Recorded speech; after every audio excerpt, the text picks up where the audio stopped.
Two guys, both 30 years old, both living in Charlotte, North Carolina, both with $50,000 in the bank and a $55,000 salary. Tyler buys a rental property. Ryan puts everything into index funds. 20 years later, one of them is genuinely wealthy. The other one is also genuinely wealthy. But he worked twice as hard to get there, took on 5 times the risk, and spent hundreds of weekends dealing with things he never planned for. Here is the problem with every real estate versus stocks debate you have ever watched. Someone always picks a winner before they run the numbers. The real estate guy says cash flow is king.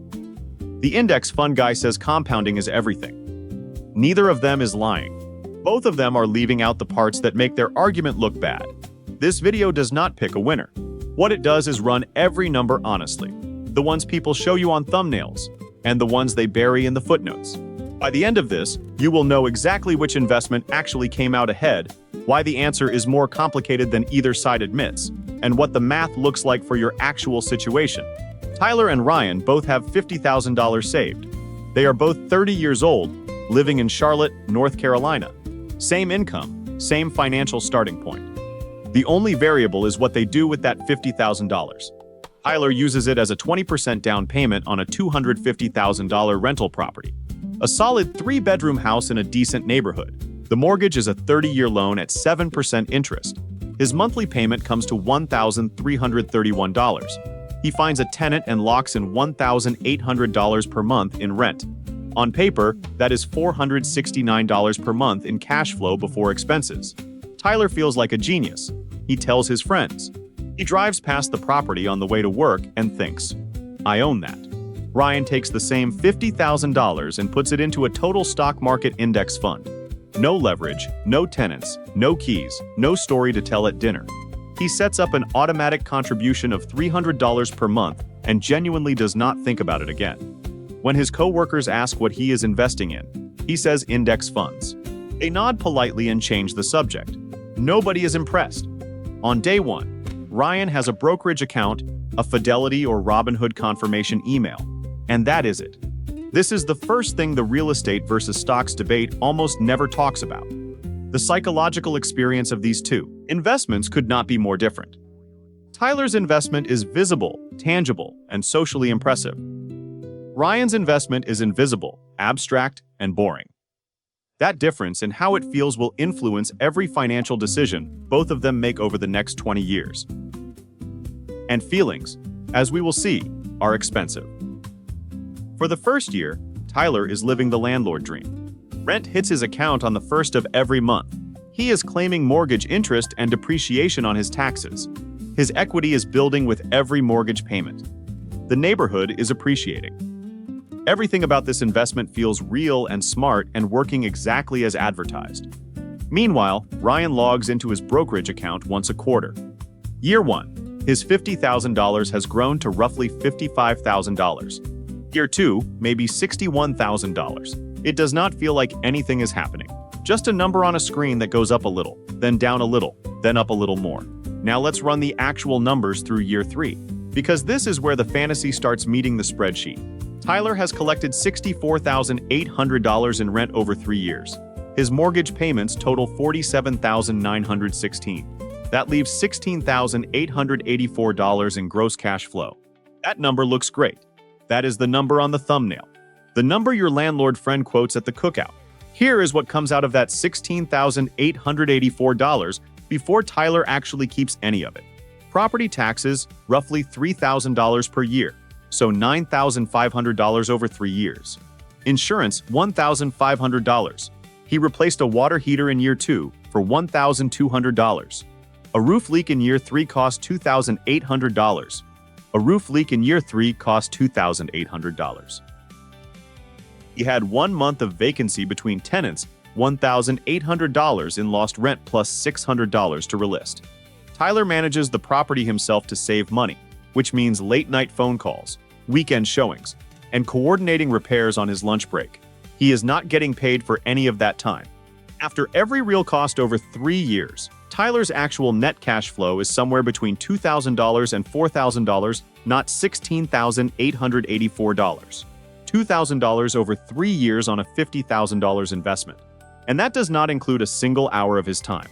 Ryan has put in $50,000 plus $10,800 in monthly contributions over those same 3 years. At roughly 10% average annual return, the historical average for total market index funds, his portfolio is sitting at approximately $80,000, 0 hours managing it, 0 phone calls, 0 emergencies. But here is what Ryan does not have that Tyler does. Leverage. Tyler used $50,000 to control a $250,000 asset. After 3 years of appreciation at 3 to 4% annually, that property is now worth roughly $270,000 to $280,000. His equity has grown to approximately $55,000 to $65,000. That is real wealth, and a significant portion of it came from using the bank's money. That 5-to-1 leverage is the single most powerful advantage real estate has over stocks, and it is the reason this comparison is never as simple as it first appears. Now let's talk about the real estate costs that almost never make it into the analysis. Vacancy. The average rental property sits empty for roughly 1 month per year. That is a full mortgage payment with 0 income to cover it. Every time a tenant leaves, you are paying for cleaning, repairs, listing fees, and your own time. Maintenance and repairs. Budget 1 to 2% of the property's value per year. On a $250,000 house, that is $2,500 annually. Some years it is a $200 faucet fix. Other years it is a $7,000 HVAC replacement you cannot delay because it is August and your tenant is threatening to leave.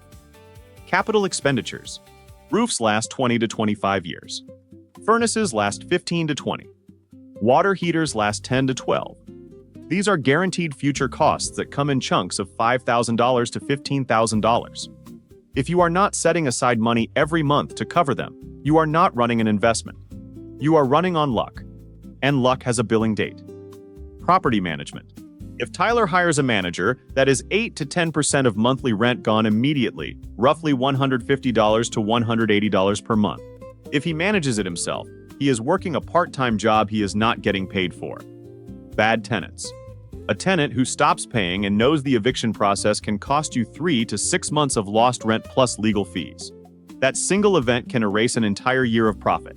It happens to landlords at every experience level. None of these costs appear in the $469 per month cash flow number. All of them appear in the actual bank account. By year 5, Tyler is deep in the reality of being a landlord. He is on his 3rd tenant. He has replaced the roof for $8,500, dealt with a plumbing emergency for $1,400, and had 1 month of vacancy.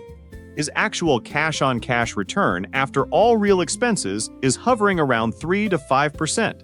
Not bad, but not the 15 to 20% he described to his friends. Ryan is still doing essentially nothing. His portfolio has grown to roughly $136,000 by year 7, including his $300 monthly contributions. He did not pick individual stocks. He did not time the market. He just did not touch it. The compound growth is starting to accelerate. The gains on his gains are now generating more new wealth each year than his original contributions ever did. By year 10, Tyler's property is worth roughly $350,000 to $370,000. His remaining mortgage balance is approximately $172,000. That puts his equity at around $178,000 to $198,000. His total out-of-pocket beyond the original down payment over 10 years is somewhere between $20,000 and $40,000.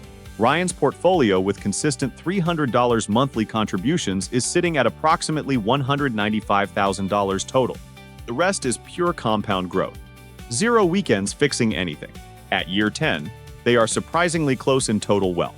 Tyler might be slightly ahead thanks to leverage, but Tyler also spent hundreds of hours managing his property, took on $200,000 in debt, and concentrated his entire investment in a single asset in a single zip code.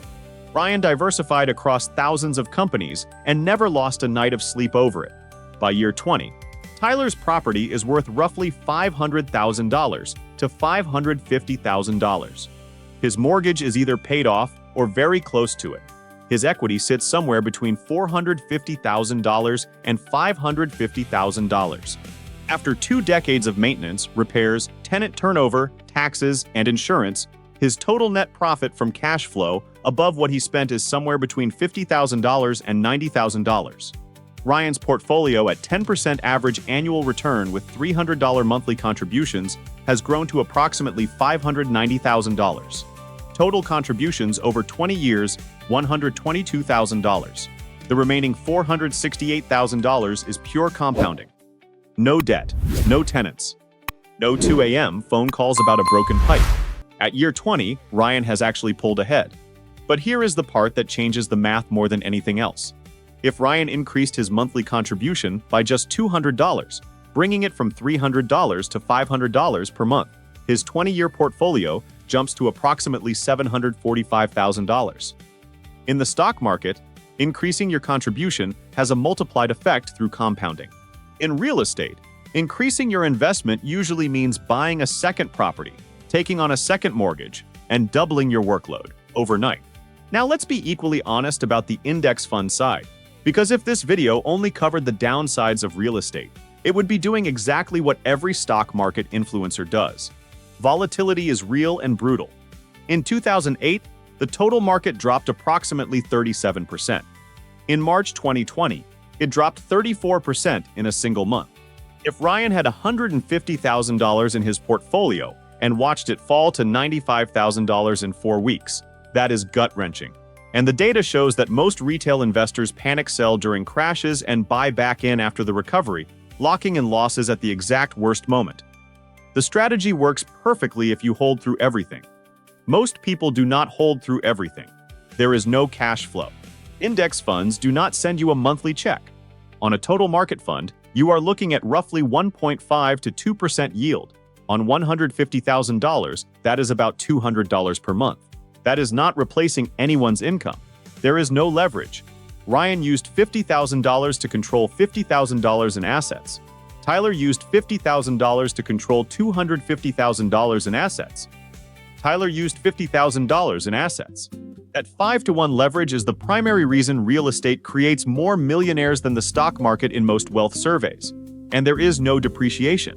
Real estate investors can legally deduct the theoretical decline in their building's value from their taxable income, even when the property is actually appreciating. That is a tax shelter stock investors simply do not have. Real estate wins clearly in specific situations.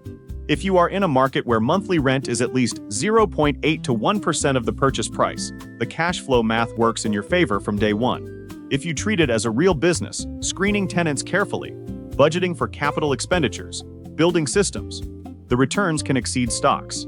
If you house hack, living in one unit and renting the others, you can reduce your own housing costs to near zero while building equity. And if you understand 1031 exchanges, which let you defer capital gains taxes by rolling profits into a new property, you can grow your portfolio in ways stock investors cannot replicate. Real estate is not a bad investment. It is a specific investment that works exceptionally well under specific conditions that most people never bother to verify before buying. So here is the honest answer. If you have local market knowledge, time to manage a property, the temperament for illiquidity and unexpected costs, and access to a market where the rent-to-price ratio supports real cash flow, real estate can build wealth in ways stocks cannot. If you want simplicity, diversification, liquidity, zero management time, and the ability to scale without adding complexity, index fund investing will build comparable or superior long-term wealth with a fraction of the stress. And if you can do both owning property in a strong rental market while consistently investing in index funds, the math on that combination changes everything. That is the next video. But before you go anywhere, the most important question you can ask about any investment is not which one wins on average. It is this: did you include everything? Because the answer that includes everything is the only answer that actually matters. If this video gave you a clearer picture of how these two investments actually compare, not the thumbnail version, but the real version, share it with someone who is about to make this decision without running the numbers. One share might save them 10 years of learning the hard way. Go make your money work. I'll see you in the next one.